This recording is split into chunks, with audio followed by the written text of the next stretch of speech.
अस्सलाम वालेकुम दोस्तों, कैसे हैं आप सब लोग। उम्मीद करती हूँ खैर खैरियत से होंगे।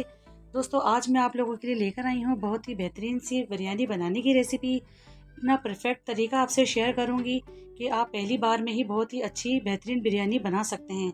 इतनी मज़े की होगी कि सब लोग, आपके घर वाले, बच्चे या बड़े, सब शौक से खाएंगे। इतनी मज़े की लगेगी और आपको ऐसा फील होगा कि जैसे आपने किसी रेस्टोरेंट से मंगवाई है। और बहुत ही खुशबूदार और मसालेदार, यकीन करें घर के मसालों से बनाऊंगी और बिल्कुल परफेक्ट तरीके से बताऊंगी आपको कि मैंने कौन से मसाले इसमें से यूज़ किए हैं जिसकी वजह से इसके अंदर इतनी खुशबू है और इतना जायका है।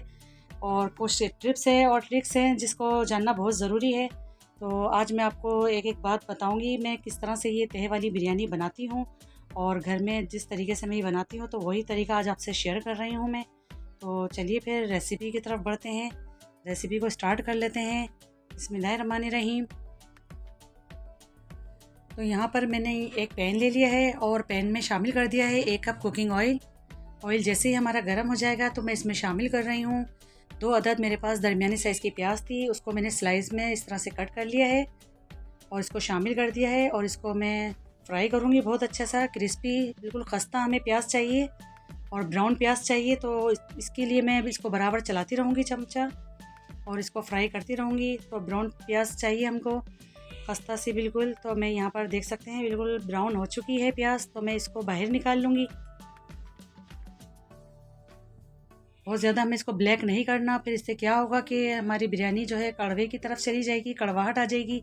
तो बस इसको लाइट सा हमें इस तरह ब्राउन करके प्याज को हमें निकाल लेना है, यानी कि बघार बनाना है बिल्कुल परफेक्ट लुक के साथ। तो देख सकते हैं मैंने इसको एक प्लेट में निकाल लिया है और इस तरह से मैं इसको फैला दूँगी ताकि ये क्रिस्पी रहे और क्रंची रहे। अब उसी ऑयल में मैं शामिल करूँगी कुछ खड़े मसाले। तो यहाँ पर आप देख सकते हैं मेरे पास 2 बड़ी इलायचियाँ हैं और 3 से 4 मेरे पास छोटी इलायची है और बादियन के फूल हैं, ये टूटे हुए हैं। अगर आप साबुत लें तो 2 बादियन के फूल लिए हैं मैंने इसके अंदर। बस अभी सिर्फ यही मसाले इसके अंदर जाएंगे। और साथ ही में मैं इसके अंदर शामिल कर रही हूँ ये बीफ का गोश्त है, इसको मैंने पहले से बॉईल कर लिया था ताकि हमारी कुकिंग आसान हो जाए। तो इसके अंदर मैंने शामिल कर दिया है। ये मेरे पास 3 पाव बीफ का गोश्त है और ये पहले से बॉईल किया हुआ है। पहले से मैंने इसको इसलिए बॉईल किया था ताकि हमारी कुकिंग आसान हो जाए। तो बस मैं इसको अभी फ्राई कर रही हूँ इसके अंदर। 1 किलो की बिरयानी की आज रेसिपी आप लोगों को दे रही हूँ मैं। तो इसी के साथ मैं इसमें शामिल कर रही हूँ 2 टेबल स्पून अदरक लहसुन का पेस्ट। अदरक लहसुन का पेस्ट आप जब भी डालें बिरयानी या कौरमे में तो आप फ्रेश डाला करें पीस कर, उससे उसकी बेहतरीन सी खुशबू निकलती है। तो ये देख सकते हैं मैंने बहुत अच्छा सा गोश्त को भी इसमें फ्राई कर लिया है। तो अब यहाँ पर मेरे पास मसाले हैं। तो यहाँ मैंने लिया है यहाँ पर 3 टेबल स्पून मैंने कौरमा मसाला लिया। आप किसी भी ब्रांड का ले सकते हैं, ये मैंने शान फूड वालों का यूज़ किया है। और हाफ़ टी स्पून इस पर हल्दी है, 1 टेबल स्पून इसके अंदर कुटी हुई लाल मिर्च है, 2 टेबल स्पून इसके अंदर भर के धनिया पाउडर है और 1 टेबल स्पून भर के ज़ीरा पाउडर। तो ये जो कौरमा मसाला इसके अंदर मैंने शामिल किया है, इसके डालने से बहुत ही मज़ेदार सा हमारा ये कौरमा तैयार होगा। यकीन करें बहुत ही बेहतरीन सी हमारी बिरयानी बनेगी। तो आप किसी भी ब्रांड का ले सकते हैं जो आप यूज़ करते हो। तो यहाँ पर मैंने शान फूड का लिया है। बस इसको भी मैं बहुत अच्छे से फ्राई कर रही हूँ, मसाला हमें जलने नहीं देना है। अब इसके साथ ही मैं शामिल कर दूँगी यहाँ पर 4 अदद मेरे पास टमाटर हैं, उसको मैंने इस तरह से चॉप कर लिया है। ये देख सकते हैं ये भी मैंने इसके अंदर शामिल कर दिया है। अब मैं इसको भूनती जाऊँगी क्योंकि टमाटर जब थोड़े सॉफ्ट हो जाएंगे तो ये भी अपना पानी रिलीज़ करेंगे। तो ये देख सकते हैं टमाटर ने पानी अपना रिलीज़ किया है और इसको मैं भूनती जा रही हूँ बहुत अच्छी सी खुशबू के साथ। यकीन करें हमारा कौरमा तैयार हो रहा है। अब यहाँ पर मैं थोड़ा पुदीना शामिल कर देती हूँ और यहाँ हरी मिर्चें भी थोड़ी सी शामिल करूँगी। मैंने इस तरह से कट लगा लिया था, 2 हिस्सों में कर दिया था। और ये 5 से 6 मेरे पास ड्राई प्लम हैं, यानी कि मेरे पास आलू बुखारे हैं, खुश्क आलू बुखारे भी शामिल कर दिए हैं मैंने इसके अंदर। और इसकी मैं बहुत अच्छे से भुनाई कर रही हूँ। बाज़ लोग मैंने देखा है कि बहुत ज़्यादा प्याज डाल देते हैं, 6 प्याज डालते हैं, टमाटर इतने डाल देते हैं। वो बिल्कुल गलत तरीका है। उसके डालने से क्या होता है कि बहुत ज़्यादा मसाला बन जाता है बिरयानी में और खाने में मज़ा नहीं आता। तो बस बिल्कुल परफेक्ट डालें। आप देख सकते हैं मैंने कितनी क्वांटिटी में सामान डाला है, आप भी इसी तरह यूज़ कीजिएगा। अच्छा यहाँ पर मैंने थोड़ा नमक शामिल कर दिया है, मुझे मसालों में नमक कम लग रहा था। अभी जो मैंने क्रिस्पी करके प्याज निकाली थी बाहर, उसको मैं थोड़ा चूरा कर लूँगी और थोड़ी रोकूँगी मैं गार्निश के लिए। तो इस तरह से प्याज को मैं हाथ से चूरा करके शामिल करूँगी इसके अंदर ही। बहुत ही मज़ेदार हमारा इस कौरमे का मसाला जो है बनकर तैयार हो रहा है। आधा बघार मैंने इसके अंदर डाल दिया है चूरा करके, आधा मैंने बचाया है अभी। फिर से हम इसको भूनेंगे। और अब मेरे पास दही है यहाँ पर, ये मेरे पास दही 1 प्याली है, इसको मैंने बहुत अच्छे से फेंट लिया है। और दही आपके पास गाढ़ी होनी चाहिए, तो दही भी शामिल कर दिया है मैंने इसके अंदर। अब मज़ीद इसको और भूनूंगी मैं। और यहाँ पर आप मिर्च मसाले आप चेक भी कर सकते हैं, आपको कम लगे तो आप यहाँ पर शामिल कर सकते हैं। अपने हिसाब से रखिएगा जितना आपको तीखा पसंद हो। और इसी स्टेज पर अगर आपको मेरी वीडियो अच्छी लग रही है तो प्लीज़ वीडियो को लाइक करिए, चैनल पर नए हैं तो चैनल को सब्सक्राइब करिए और वीडियो को लाइक करिए। अब ये दूसरे स्टेप की तरफ आ जाते हैं। यहाँ पर मैंने बड़े मुँह का भगोना ले लिया है और उसके अंदर मैंने पानी चढ़ा दिया था। मेरा कैमरा ऑफ हो गया था तो मैं आप लोगों को नहीं दिखा सकी। इसके अंदर मैंने सारे खड़े गरम मसाले शामिल किए थे, जिसमें ज़ीरा था, बादियान के फूल थे, हरी इलायची, बड़ी इलायची और तेज़पात के पत्ते थे। इसके अंदर मैंने नमक हस्बे ज़रूरत शामिल किया है, हरा धनिया पुदीने के पत्ते शामिल किए हैं, हरी मिर्चें शामिल की थी मैंने इसके अंदर, नींबू का रस शामिल किया था और कुकिंग ऑयल भी शामिल करा था मैंने इसके अंदर। और बस मैंने इसको चढ़ा दिया है ताकि बहुत अच्छा सा इसके अंदर पानी में हमारे चावलों के लिए फ्लेवर आ जाए इसके अंदर। तो जैसे भी इसके अंदर 2 से 3 दफ़ा इसके अंदर जोश आ जाएगा तो फिर मैं इसके अंदर चावल शामिल कर देती हूँ। तो ये देख सकते हैं मैंने बहुत अच्छा सा पहले जोश दिया है पानी को। फिर अब इसको चावल डाल रही हूँ मैं इसके अंदर। चावल मेरे पास हैं सेला, और सेला राइस हैं ये मेरे पास, तकरीबन मेरे पास 1 किलो हैं ये।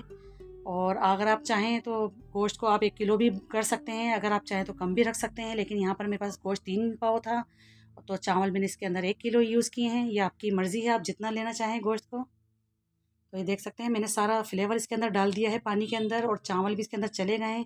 ये फीके नहीं होंगे, ये मेरी गारंटी है। इतना ज़बरदस्त कुक हो रहा है आप ये देख सकते हैं। और हमें बिल्कुल 70% तक कुक करने हैं ताकि जितनी भी इसके अंदर कसर रह जाएगी तो वो कौरमे में जाकर इसके अंदर जब तेल लगेगी तो कसर ख़त्म हो जाएगी। अब यहाँ पर मैं आधा कौरमा बाहर निकाल रही हूँ क्योंकि कौरमा हमारा ऑलमोस्ट पक चुका है, तैयार हो चुका है।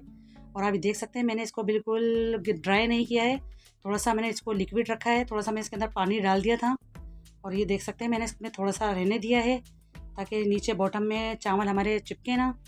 अब ये मैं इसी तरह से ही इसकी तह लगाती हूँ। मैं छन्ने वाले चम्मच से इसको मैं निथार लूँगी, इसको छान लूँगी और फिर मैं इसके अंदर इसकी तह लगा दूँगी।